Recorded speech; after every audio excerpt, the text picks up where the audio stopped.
Vamos lá.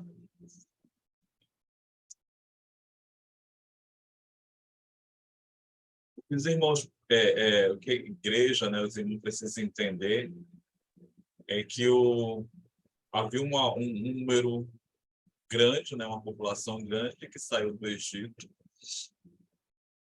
e eles formariam um reino, um povo, né? Formariam um povo.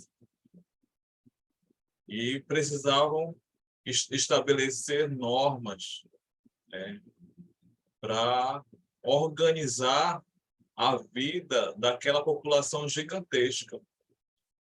Então, a gente observa muitas normas que a gente pode ver que parece Código Civil, Código Penal, né? E isso se fez necessário para poder organizar a vida daquela população gigantesca.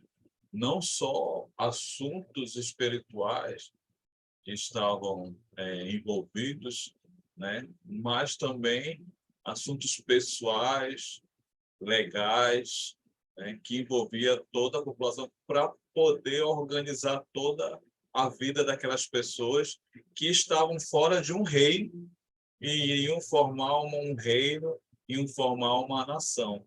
E precisava de leis, normas para redigir, né, a vida dessas pessoas, os conflitos gerados entre essas pessoas. Então, precisava criar leis, né, criar leis, normas para isso. É que nem um país, né? Um país, né, ele precisa de uma constituição, precisa de leis para organizar a sua população, né?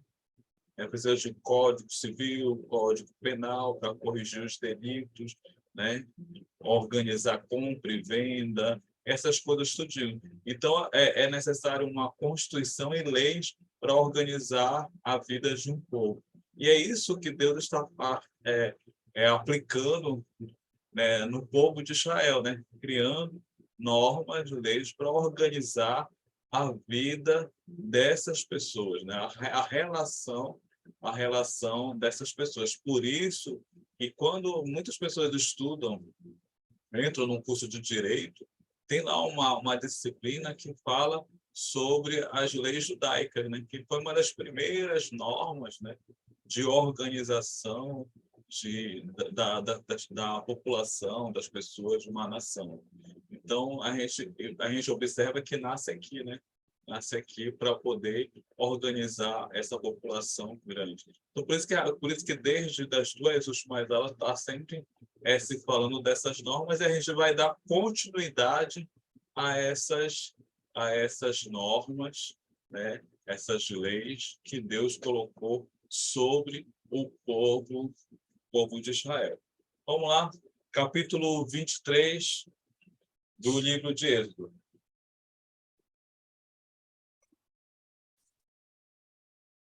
Não espalharás notícias falsas, nem darás mão ao ímpio, para seres testemunha maldosa.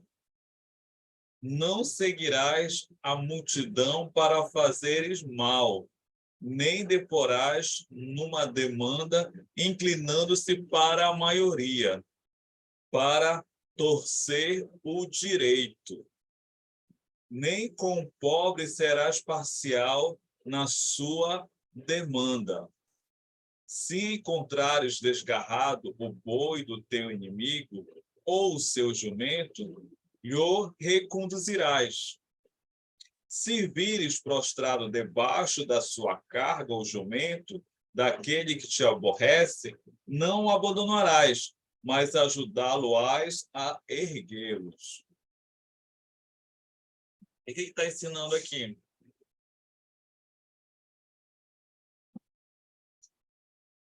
Aqui ele está ensinando, colocando em ordem, né, estipulando a questão do falso testemunho, de mentir, né, enganar. Né? Aqui, ultimamente, no Brasil, a gente chama de falsas narrativas, né, as fake news. Então, Deus ele já condena essas ações e tem normas para esse tipo, corrigir esse tipo de conduta. Deus, ele é um Deus que preza pela verdade e pela justiça. E olha os exemplos que ele dá para que não seguir a multidão, ou seja, de acordo com o que a maioria das pessoas falam, pela comoção, pelas narrativas, mas sim você ir pela verdade, mesmo que a verdade vá contra a maioria, mesmo que a verdade vá contra a maioria. Então, ele orienta que seu povo fale sempre a verdade. Não se leve pelas falácias, né? E por dizeres da maioria. E olha o que ele diz no versículo 3. Nem com o pobre serás parcial na sua demanda. Lembra que do coitadinho? Quando a gente... porque coitadinho. Hoje, a situação das pessoas, a teoria, né, dos coitadinhos, ela é muito difundida. Ela é muito difundida na atualidade. Tipo, por exemplo, ele assaltou. Mas é porque é uma injustiça social. Ele é um rapaz pobre, né?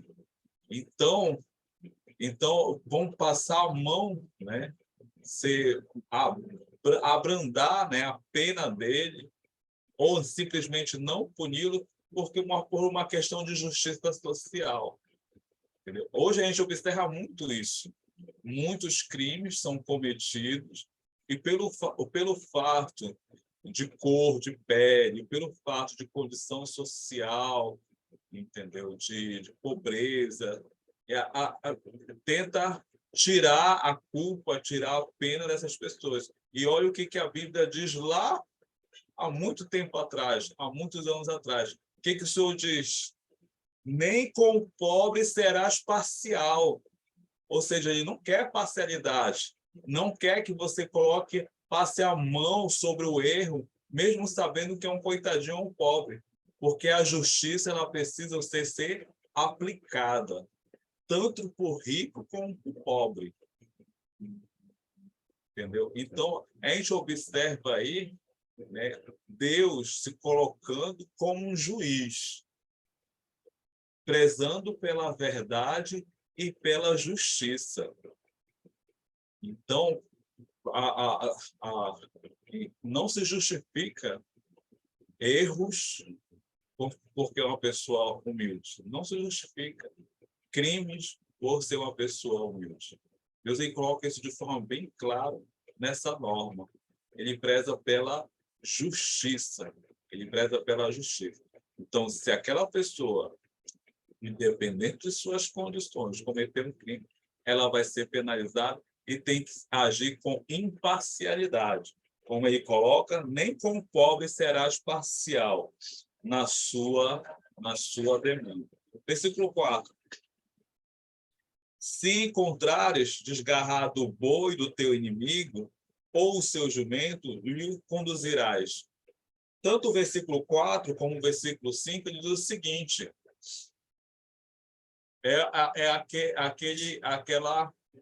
ele quer estabelecer, Deus ele quer estabelecer o quê?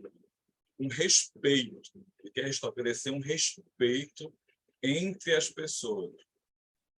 Independente se estão com raiva ou se não se dão, tem que haver um respeito entre as pessoas. Respeito é uma coisa que a gente nem vê atualmente, né? Há um desrespeito em todos os níveis, né? Político, social, há uma falta de respeito. Mas há uma questão aí que ele preza, aí, o Senhor preza, pela questão do respeito. O respeito.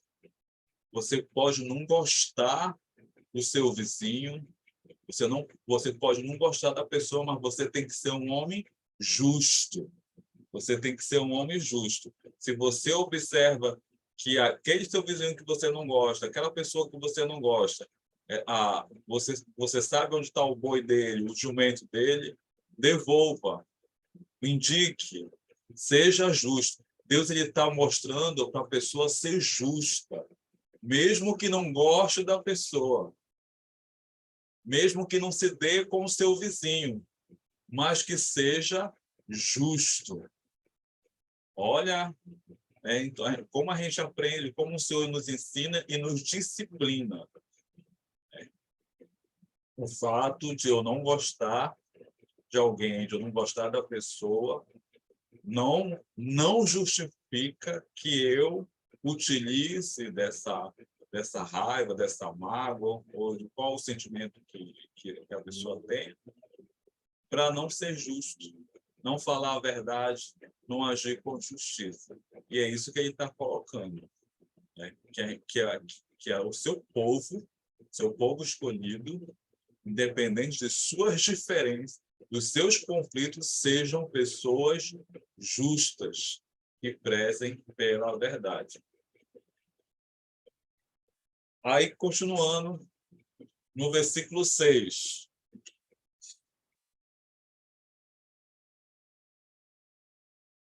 Não perverterás o julgamento do teu pobre na sua causa. Não perverterás o julgamento do teu pobre na sua causa. Versículo 7. Aqui ele está falando de juízes, né, das pessoas que estão julgando. Versículo 7. Da falsa acusação te afastarás. Não matarás o inocente e o justo, porque não justificarei um ímpio. Não justificarei um ímpio.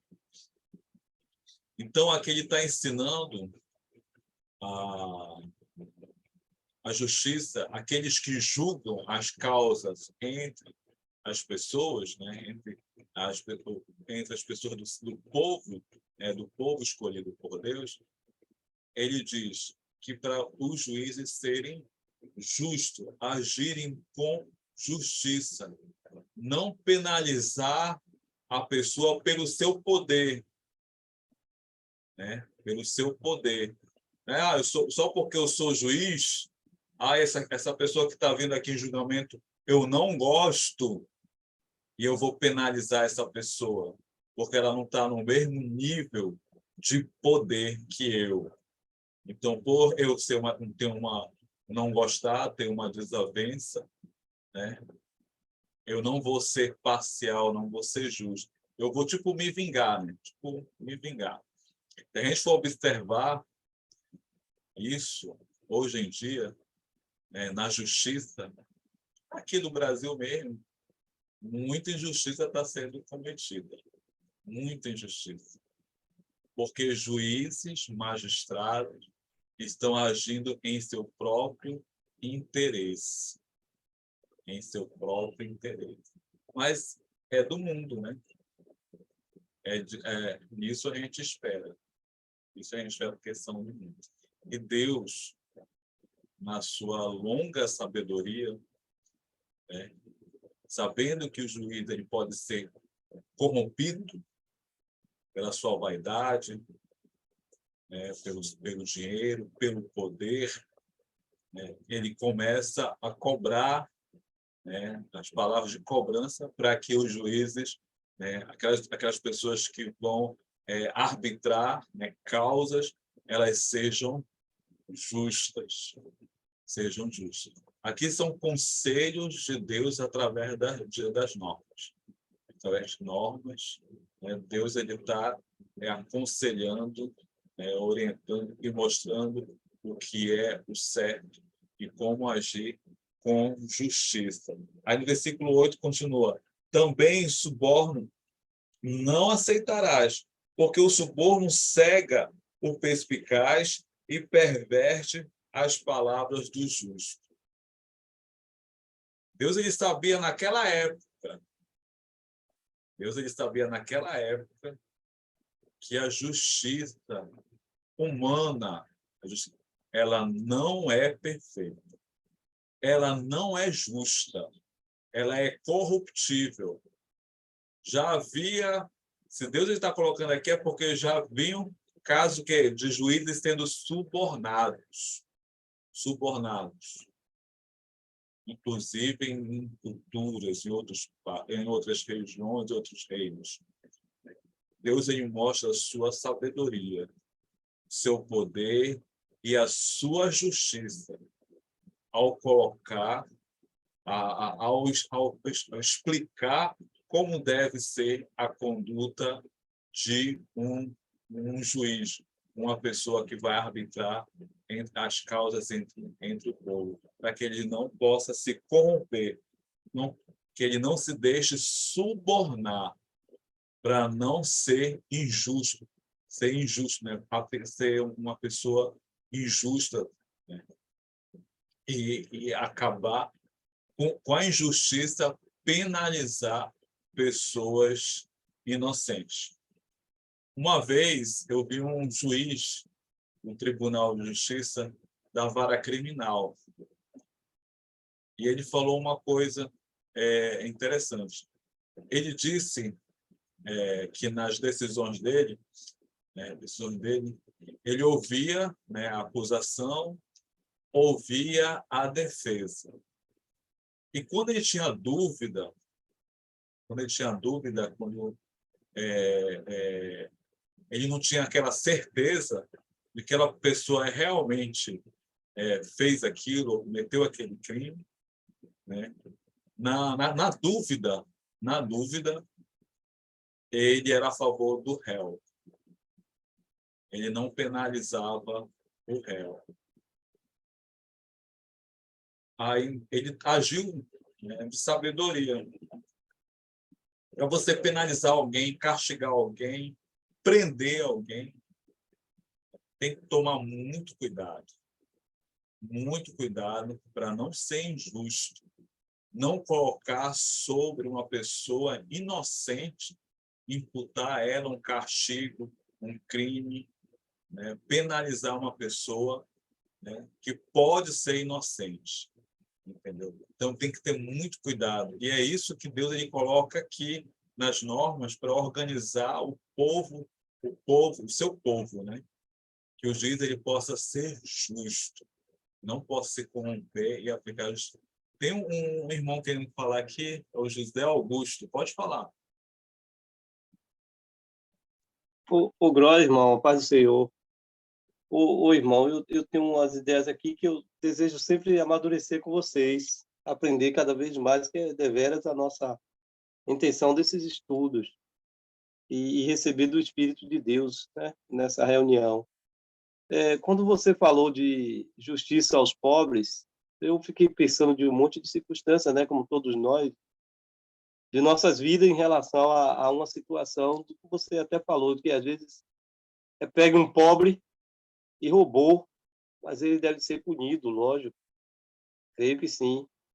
Mas hoje se argumenta, até hoje se argumenta, coitado dele, ele é vítima da sociedade, porque eu fiquei assim, né, até onde eu pesquisei, da sociedade, do governo, do Estado, como foi estruturado. Aí estava estruturado de que um devia ajudar o outro, devia dar oportunidade, o governante devia ser justo, ele devia ser julgado e dado oportunidade a ele de recuperação, coisas que não existem hoje, né? Então, por que se fala o coitado e vítima? Eu até busquei de alguns juristas, ele disse, Augusto, é dentro das circunstâncias que toda a população está conduzida, pressionada a errar. Não é só aquele que errou e aquele ladrão. O quem não errou também, eu já trabalhei, inclusive, de passar fome e não roubei. Meus pais também. Até hoje pago água e luz, o pessoal disse, eu não vou contar água aí não, que está muito perigoso. É só você aí, paga água e luz aí. Isso aí está ridículo, né? E eu trabalho com segurança, trabalho armado há 30 anos. E fui chefe, até recentemente fui chefe, quase 10 anos de segurança, de tomar conta de 10 homens armados. Vigilante. Muitos colegas meus morrem por causa de roubo e assalto. Mas, no entanto, há uma crise social de que os nossos governantes têm como você disse agora, o homem se corrompe desde aquele tempo, quando muitos quiseram ser juízes junto com Moisés, era o quê? Para legislar em conta própria. E dali a gente viu o que foi que aconteceu. E hoje, então, por que coitado desse pobre que está roubando? Onde é que está o coitado? Coitado de todos nós que estamos sendo afligidos por leis e circunstâncias e situações, sabe, que estamos, muitas vezes, não foi dado essas condições aí que Deus criou para a gente, né? E por isso que na igreja a gente está fugindo para a igreja, e ali na igreja, sim, tem aquelas organizações, e ali, sim, a gente vai tomar atitude e providência com quem errar, porque foi dado as oportunidades, conselho, ajuda do irmão, mas a justiça do mundo. Então, eu gostaria que, mais adiante, cada irmão puder amadurecer isso comigo. Eu mesmo fico confuso. Eu não acho mesmo que deve atenuar, mas eu acho que há um distúrbio da organização social que está complicando isso. É o que eu penso. Glória a Deus. Está Hein, complicando, Davi? complicando Opa, agir com desculpa, irmão. complicando agir com a justiça, né? É isso que eu ia dizer. A gente... Obrigado. Um ponto que eu queria comentar dentro disso que o irmão José Augusto falou, isso só para a gente ver, irmão, como o pecado ele é danoso na sociedade como um todo, né? Eu sou empregado público, na área que eu já trabalhei na empresa onde eu trabalho, já lidei com pessoas, com empresários, com pessoas simples, né? Trabalhador, veio sacar FGTS, coisa do tipo, e já tive situações no meu trabalho onde a pessoa disse: quanto é que o senhor quer para me liberar isso? Aí eu disse: depende. Eu, sendo empregado público federal, eu disse: depende. O senhor quer ser preso agora ou lá na sua casa? Porque subornar empregado público é crime. Aí a pessoa já se recolhe. E aí que está o ponto. A gente precisa justamente saber, né, o que nós, como a gente está vendo a palavra, como o Davi está bem abordando. Eu sei que ele trabalhou na questão social brasileira, da nossa questão social, na questão do nosso país. Mas a gente vê que Deus utilizou o parâmetro da lei para justamente reger o seu povo dentro do modelo que ele esperava. E aí a gente, pegando o princípio da graça, nós, né, como cidadãos, como pais, como filhos, né, precisamos entender que precisamos aplicar, independente das situações, isso na nossa vida.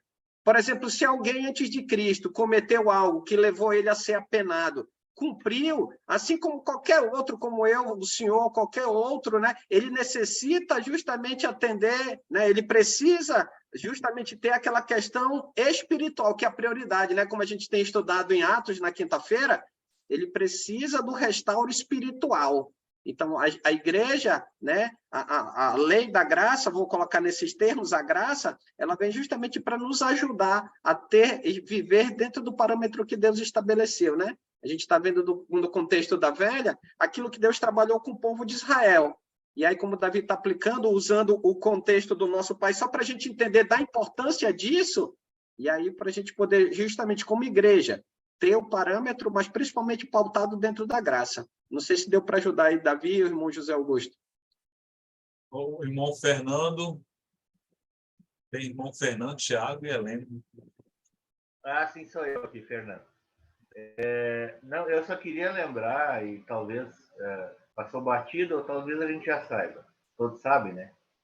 Isso já começou lá em Adão e Eva, né? E vai existir para sempre, né? Então, tem quem é corrupto, quem é corruptível, e quem faz certo, que nem o Alessandro fez aí, né? Isso vai da cabeça de cada um, e é um assunto bem polêmico, né? Mas, enfim, começou com Adão e Eva já, né? E vai continuar para sempre. Nós é que temos que nos vigiar, né? Obrigado. Só para fechar aqui essa questão, né? A gente observa aqui uma penalidade, né? Uma cobrança em relação à aplicação da justiça de alguém que cometeu um erro, seja ele rico ou pobre, independente da condição social, né? Então, a aplicação da justiça. Mas a gente tem que entender que isso aqui é só uma parte da norma que Deus está estabelecendo. ele estabelece diversas normas, né, para conduzir e organizar essa grande população. E se a gente for observar as outras normas, aí ele tem um cuidado com as viúvas, com as crianças, né, com o estrangeiro, né, com o escravo. Então, ele tem uma preocupação com todos eles. Ou seja, se houver alguma injustiça contra um estrangeiro, contra uma viúva, contra um escravo, contra uma criança, vai ser penalizado, né? Vai ser penalizado. Então, é um conjunto de normas. Só que não é perfeito porque o ser humano não é perfeito. Há muita injustiça. Mas, se nós como cristãos, não primarmos pelo que é correto, pelo que é justo, nós vamos entrar da mesma forma como a sociedade hoje está, em decadência, sem respeito, sem justiça. Então, temos que sempre procurar fazer o que é correto diante de Deus. Sempre. Sempre buscar fazer o que é correto diante de Deus, independente das nossas condições. Vamos lá, versículo 9 ainda, né? Do mesmo tema dos juízes. Também não oprimirás o forasteiro, pois vós conheceis o coração do forasteiro, visto que foste forasteiro na terra do Egito. Então, aí a preocupação sempre, né, inclusive com as pessoas que não pertencem ao povo de Israel. Né? Lembrando, e Deus faz com que ele lembre, olha, vocês lembrem quando vocês eram escravos, né, lá no Egito, da forma como vocês eram tratados, né, da forma como aquele governo tratava vocês. Então, nessa administração, ele quer o quê? Que eles sejam justos, né? Que eles sejam justos e tenham um cuidado, né? Um respeito pelos forasteiros, pelos estrangeiros que não fazem parte do povo de Israel. Então, a gente observa que é um conjunto de normas que protege e cuida do povo que quer o quê? Justiça, que é justiça, e precisa viver, e Deus ele age para que haja essa aplicação da justiça, porque aonde há justiça, há o que? Paz. Aonde há justiça, há paz. Se não há justiça, não existe paz, é desordem. A gente pode observar o nosso país mesmo, outros países que estão em conflito, estão em guerra, é porque não há justiça. Quando não há justiça, não há paz. Se não há disciplina, não há paz. E é isso que acontece. É isso que Deus nos ensina. Quando a gente é justo, quando é aplicada a justiça, né? A justiça significa o respeito, né? Significa o respeito por aquelas pessoas, né? A aplicação da justiça para ter o respeito, aí o povo fica apaziguado. A justiça ela traz a paz ao povo. E agora a gente vai para o versículo 10. Deixa eu ver quanto tempo tem. Ai, Jesus. Versículo 10. O ano do descanso. 6 anos semearás a tua terra e recolherás os seus frutos. Porém, no 7º ano a deixarás descansar e não a cultivarás, para que os pobres do teu povo achem o que comer. Isso aí é o que o irmão estava até falando agora sobre a questão da justiça social. É isso que ele está colocando aqui. Ele quer que todos se alimentem, os pobres, as pessoas que não têm condições. Então, aí quando há falta dessa justiça social, há o caos. Há o caos, justamente quando há essa falta. Então, Deus ele se preocupa. Ele sabe que dentro dessa população enorme tem homens, mulheres, velhos, crianças, pessoas com condições, pessoas que não têm condições. Então, ele organiza e administra o seu povo para que aqueles que têm menos condições possam ter a sua alimentação, possam ter as suas condições de sobrevivência. Então, olha só a grandeza do poder de Deus. Ele quer a norma que ele estabelece é para proteger a todos, e ter o que hoje, ultimamente, chamam, né, de justiça, de uma justiça social. Os povos do teu povo acham que comer, e do sobejo comam os animais do campo. Assim farás com a tua vinha e com o teu oliva. Então, a Deus aí estabelecendo, né, a forma como ele quer que cultive a terra para o sustento da população e o sustento completo da população, né, do povo de Israel. Sábado. 6 dias farás a tua obra, mas ao 7º dia descansarás, para que descanse o teu boi e o teu jumento, e para que tome alento o filho da tua serva e o forasteiro. Em tudo o que vos tenho dito, andai apercebidos do nome de outros deuses, nem vos lembreis, nem se ouça de vossa boca. Aí nós temos duas situações básicas, né? Duas situações básicas. A primeira, Deus estabelecendo o sábado, o dia do descanso. Qual a intenção? Dos motivos, né? Um dos motivos, né, que ele coloca aqui, para que tome alento o filho da tua serva e o forasteiro. Então, nessa época, há milhares de anos atrás, Deus ele se preocupava em o quê? Em ter um descanso para o trabalhador, ter o descanso dele, para que não haja o quê? Aquela cobrança, né? Tipo como se a pessoa tivesse escravo do trabalho. E é isso que ele estabelece, né? Deus estabelece para o quê? Haver paz no povo, no meio do povo. Para que haver paz no meio do povo. E esse descanso que é estabelecido para o trabalhador engloba, inclusive, os filhos dos servos, que traduzindo são os empregados, né? E os forasteiros. Então, todos eles são amparados e são protegidos. A gente pode ver como eles são protegidos. E Deus ele continua em relação à questão do sábado.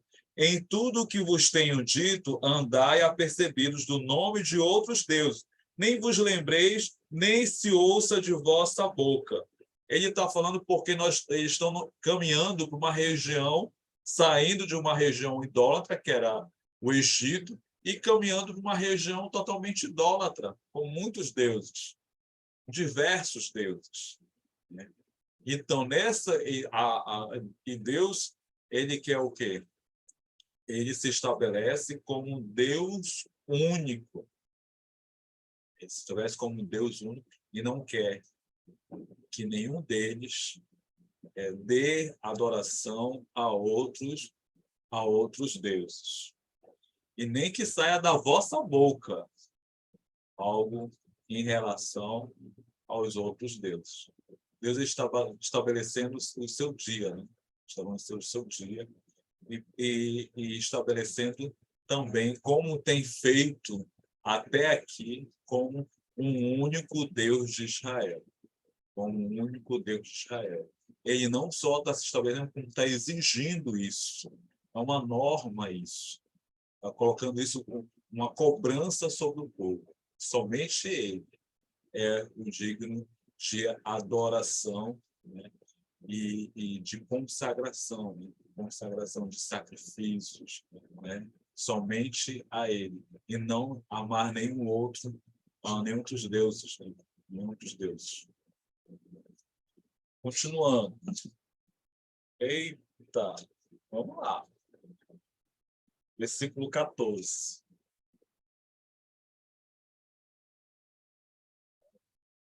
É grande, né? Nem aquele do irmão Neves, né? Enorme texto. As três, versículo 14. 3 vezes no ano me celebrareis festa. Ou seja, 3 festas no ano serão dedicadas ao Senhor. 3 festas no ano serão dedicadas ao Senhor. Essas festas é para mostrar que eles, que tudo pertence a Ele, ao Senhor. Para lembrar do Senhor e que tudo pertence a Ele. E a gente vai observar agora no versículo 15 o significado, né? Guardarás a festa dos pães asmos, pães sem fermento. 7 dias comerás pães asmos, como te ordenei, ao tempo apontado no mês de Abibe, porque nele saíste do Egito. Ninguém apareça de mãos vazias perante mim. Ou seja, essa festa do pães asmos é para lembrar, né, que Deus tirou eles do Egito. Tirou eles do Egito. Então, o significado dessa festa, né, era para lembrar disso, que eles saíram separados, foram separados para o Senhor e saíram do Egito. Guardarás a festa da cega, dos primeiros frutos do teu trabalho, que houveres semeado no campo, e a festa da colheita, a saída do ano, quando recolheres do campo o fruto do teu trabalho.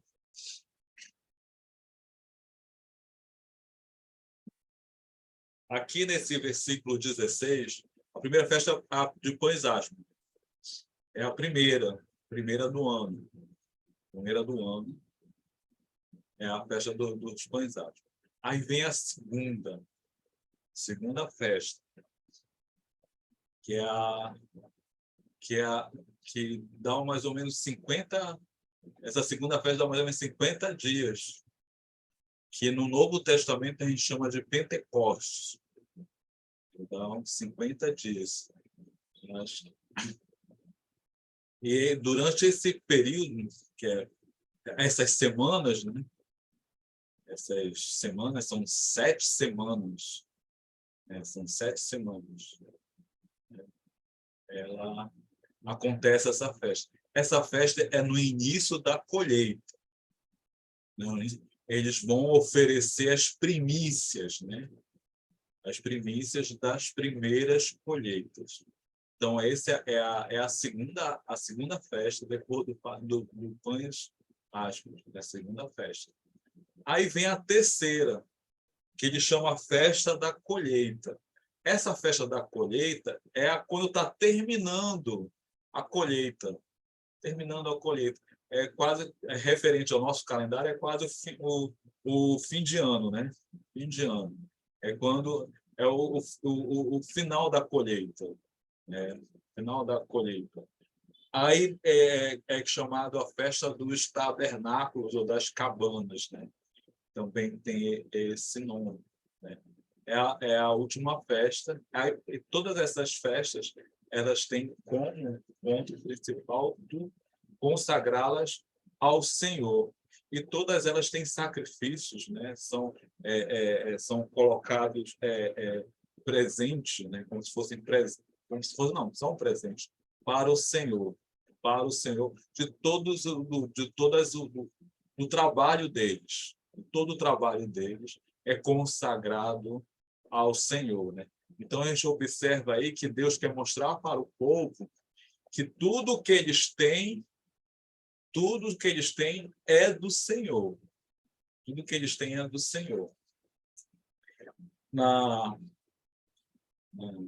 No período do feudalismo, os senhores de terra, eles dividiam os seus lotes.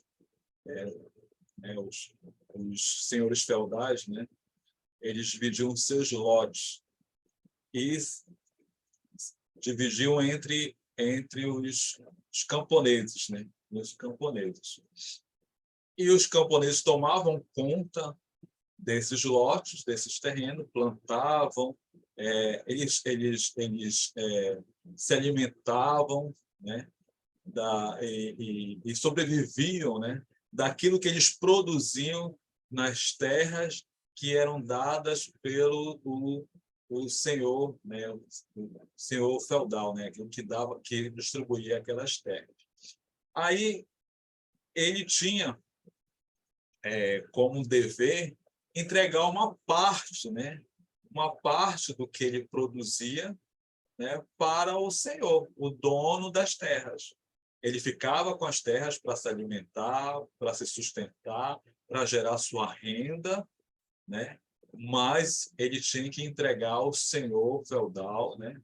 Ao senhor feudal uma parte, né? Uma parte daquilo que ele produziu, né? Daquilo que ele cultivou. Por quê? Porque o senhor do feudal, ele é o dono das terras. Ele é o dono de tudo aquilo ali. Então, como ele era o dono, eles só eram servos, eles têm que entregar uma parte para o senhor. É nessa analogia que está acontecendo aqui. Tudo que eles estão produzindo, né, tudo que eles estão colhendo, as primícias dessa colheita, eles vão entregar ao Senhor, ofertas ao Senhor. No início da colheita, que é a segunda festa, e na terceira festa, que é o final da colheita, né, que entrega para o Senhor. Eles estão honrando o Senhor e mostrando que o Senhor que é o dono de tudo. O Senhor é o dono de tudo. É isso que eles estão mostrando através dessas festas, que o Senhor é o libertador deles do Egito, que o Senhor é o dono das terras, de tudo que eles produzem, e as ofertas aí é para mostrar que ele é o Senhor de tudo. Entendeu? Esse é o significado dessas festas, para mostrar para o povo que Deus é que é o dono de tudo que eles têm. E o que eles têm foi Deus que deu. É isso que Deus está educando e ensinando o povo de Israel, estabelecendo essas festas para mostrar que ele é o dono de tudo.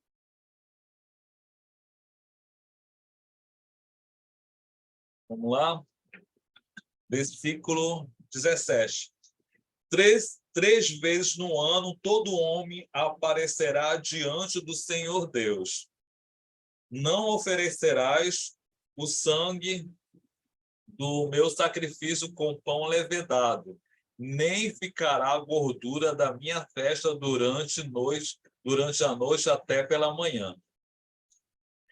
As primícias dos frutos da tua terra trarás à casa do Senhor, teu Deus. Não cozerás o cabrito no leite da sua própria mãe.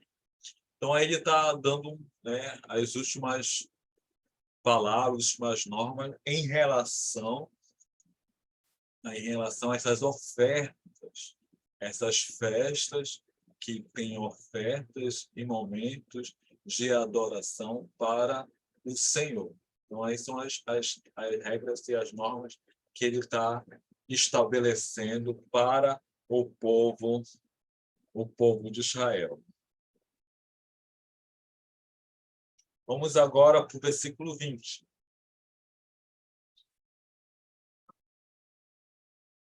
Eis que envio um anjo adiante de ti, para que te guarde pelo caminho e te leve ao lugar que tenho preparado. Ei, presta atenção, olha quem está colocando aí. Eis que eu envio um anjo adiante de ti para que te guarde pelo caminho e te leve ao lugar que tenho preparado.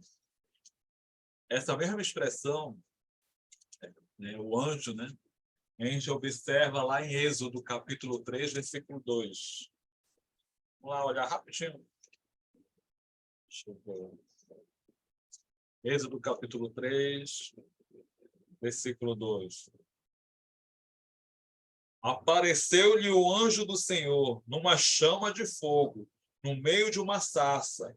Moisés olhou e eis que a sarça ardia no fogo e a sarça não se consumia. É o anjo do Senhor, mensageiro do Senhor.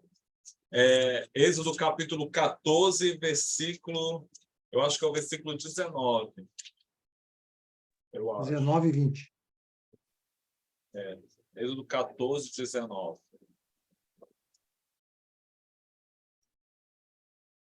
Então, o anjo de Deus que ia diante do exército de Israel se retirou e passou para trás deles. Também a coluna de nuvem se retirou de diante deles e se pôs atrás deles. O anjo de Deus. Aí a gente vai ver outras referências lá em Juízes. A gente vai ver que vai aparecer também o anjo do Senhor, né? O anjo de Deus. E agora, quem é esse anjo? Irmão, boa noite. Antes de falar do anjo, tu falou da coluna ali. Lê também, por gentileza, ali, Êxodo 13, 21 e 22. Nós vamos ver que essa coluna é Deus e está Deus e o anjo na frente. Para de querer entregar a resposta.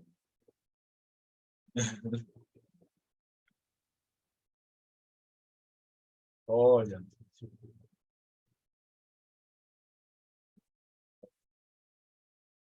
Isso mesmo. 13, 21.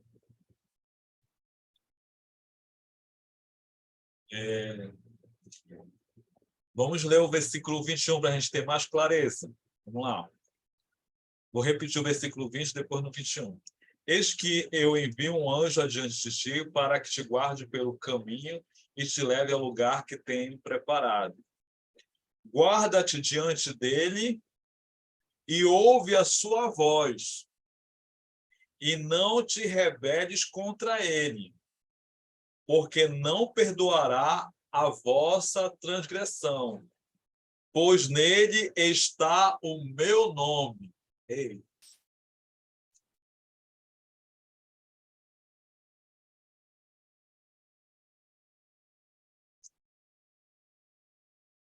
Pois nele está o meu nome.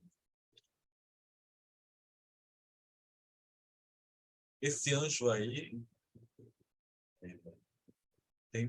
tem muitas interpretações, né? Muitas interpretações. Mas esse anjo aí, o que a gente pode entender, que ele representa Deus. Representa Deus. E como bem já adiantou o irmão Giovanni, quando ele estava falando sobre o anjo na coluna de fogo, lá adiante, no capítulo 3, essa coluna de fogo, ele diz que é o Senhor. Ele diz que é o Senhor. Ele diz que é o Senhor dessa coluna de fogo. Quem representa essa coluna de fogo é o Senhor. Então eu entendo que esse aqui, ele representa o Senhor, assim como o anjo na sarça ardente. Ele representa Deus, é um mensageiro de Deus, ele é Deus ali, nesse momento. É a manifestação de Deus ali. Então, eu posso dizer que aqui é uma representação de Deus, que Deus vai conduzir o povo. Ele vai conduzir o povo. Tem uma interpretação que diz que ele está se referindo a Jesus. Se referindo a Jesus aqui. Mas, como eu estou lhe falando, eu não posso confirmar. Pode dizer que é, mas é um representante de Deus. É uma representação, perdão, representante de Deus, uma representação de Deus. Representação de Deus que vai conduzir o povo. Aí, se é Jesus, aí já é uma discussão teológica, que a gente vai deixar para outro momento. Pode falar, Giovanni. Boa noite, irmãos. Desculpa o atraso aqui. É importante nós relembrarmos que desde a criação do mundo já estava lá Deus Pai, Deus Filho e Deus Espírito Santo. Então, quando a gente vê Senhor aqui, a gente às vezes pode ser o Pai, pode ser em conjunto. Quando nós vemos a água da rocha, o maná, o pão caindo do céu, a gente pode imaginar que Deus Pai, Deus Filho e Deus Espírito Santo sempre estava acompanhando. O trabalho foi todo dos três, penso eu, né? Não só de Deus Pai, né? Os três estão juntos, trabalhando, atuando aqui. Por isso que muitos teólogos dizem que está se referindo a Jesus justamente porque Jesus está desde o início da criação. Então, está ali presente, né, em toda a trajetória, né, da criação e durante toda a trajetória do povo de Israel até a chegada de Jesus, o próprio Cristo. Então, é isso. Vamos continuar. A gente sabe que é Deus conduzindo o povo. Deus conduzindo o povo de Israel. Versículo 22, vamos dar aqui. Versículo 22. Mas se diligentemente lhe ouvirdes a voz e fizeres tudo o que eu disser, então serei inimigo dos teus inimigos e adversário dos teus adversários. Porque o meu anjo irá adiante de ti e te levará aos amorreus, aos heteus, aos ferezeus, aos cananeus, aos heveus e aos jebuseus, e os destruirei. Não adorarás os teus deuses, nem lhes darás culto, nem farás conforme as suas obras. Antes o destruirás totalmente e despedaçarás de todo as suas colunas. Servireis ao Senhor vosso Deus, e ele o abençoará o vosso pão e a vossa água, e tirará do vosso meio as enfermidades. Na tua terra não haverá mulher que aborte nem estéril. Completarei o número dos teus dias. Enviarei o meu terror diante de ti, confundindo todo o povo onde entrares. Farei que todos os teus inimigos te voltem as costas. Também enviarei vésperas diante de ti, que lance os heveus dos cananeus e os teus de diante de ti. Não os lançarei de diante de ti num só ano, para que a terra se não torne em desolação e as feras do campo se não se multipliquem contra ti. Pouco a pouco os lançarei de diante de ti, até que te multipliques e possuas as terras por herança. Porei os teus limites desde o mar vermelho até o mar dos filisteus, e desde o deserto até o Eufrates, porque darei das tuas mãos os moradores da terra, para que os lances diante de ti. Não farás aliança nenhuma com eles, nem com os seus deuses. Eles não habitarão na tua terra, para que te não façam pecar contra mim. Se servires aos seus deuses, isso te será cilada.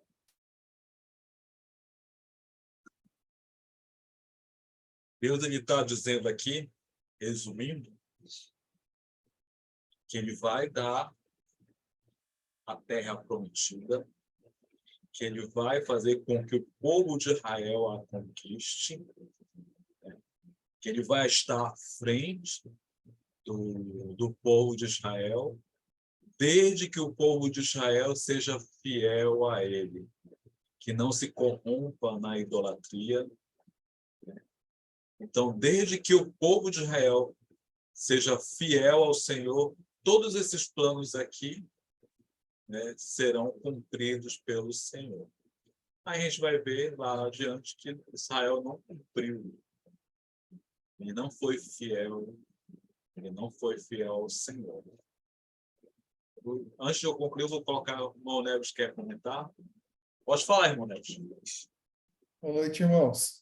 É interessante que o que se começa nesse período, né? Paulo completa, né? Lá em Efésios 1, capítulo 1, versículo 4, ele fala, porque Deus, né, nos amou, nos escolheu, né? nele antes da criação do mundo, para sermos santos e irrepreensíveis em sua presença.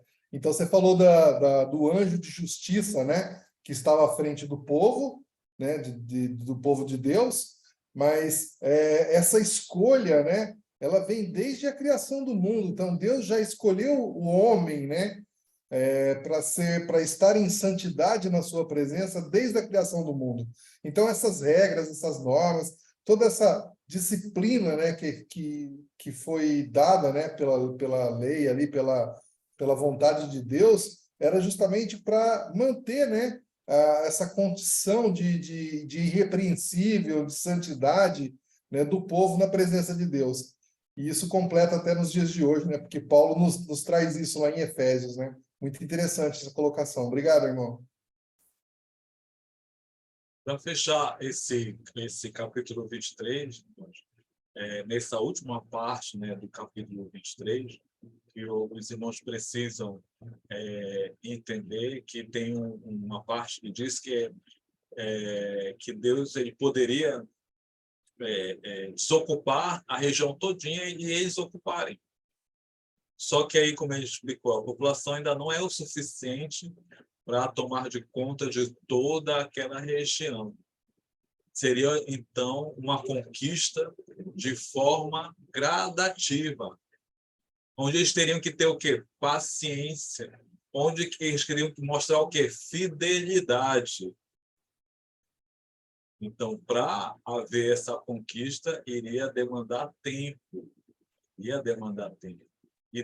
Mas Deus iria conduzir. Deus está dizendo que iria conduzir esse povo. Mas o povo, ele não foi fiel. Mas eu tiro dos nossos dias hoje. A gente pensa que tudo vai acontecer rápido. Mas é tudo no tempo de Deus. Tudo no tempo de Deus. E as barreiras, as dificuldades, as lutas, elas servem para mostrar a nossa fidelidade ao Senhor, a nossa confiança nele. E é isso que Deus quer ver no povo de Israel. A fidelidade, a confiança que Deus quer ver e quer ver em nós hoje. Nossa fidelidade, a nossa confiança. E é no tempo dele, né, que a proposta dele vai ser cumprida. É no tempo dele. A proposta do Senhor para as nossas vidas, ela vai ser cumprida no tempo do Senhor. Nos resta o quê? Trabalhar e caminhar, né, no caminho do Senhor com fidelidade a Ele. É essa a nossa parte. Sermos fiéis a Ele até a morte, até o momento em que Ele vai acrescentar nas nossas vidas os propósitos, né, que a gente trabalha, estuda, né, prega, evangeliza. É Ele que vai acrescentar no seu devido tempo. Bom, assim eu encerro. Quem quiser comentar, quiser falar. O Sandro está se movimentando ali, eu não sei se ele está olhando a tela, se quer comentar. Não, falou tudo já o professor. Só estou observando se tem alguém que vai levantar a mãozinha já para ficar aqui no ponto. Tranquilo, então? Então, o professor é muito bom, mesmo que não ficou dúvida aí. Eu acho que eu fui bem, né? Tá todo mundo. Sempre, sempre, sempre. O Espírito Santo sempre atua de maneira magnífica quando Foi ótimo, professor, ótimo. colocamos à disposição dele. Então, passar para o Renato vai nos conduzir, né, na oração, e aí agradecer aos irmãos pela presença, né, pela oportunidade de podermos aprender, de ouvir a palavra do Senhor e, né, iniciarmos essa semana edificados, né, com essa palavra do livro de Êxodo para o nosso fortalecimento, né, e edificação, tá bom? Renato. Oremos ao Senhor. Santo Deus, amado Pai, graças te damos sempre, Pai. Obrigado por esse belo domingo que o Senhor nos deu. Graças à sua misericórdia que o Senhor renova cada manhã em nossas vidas.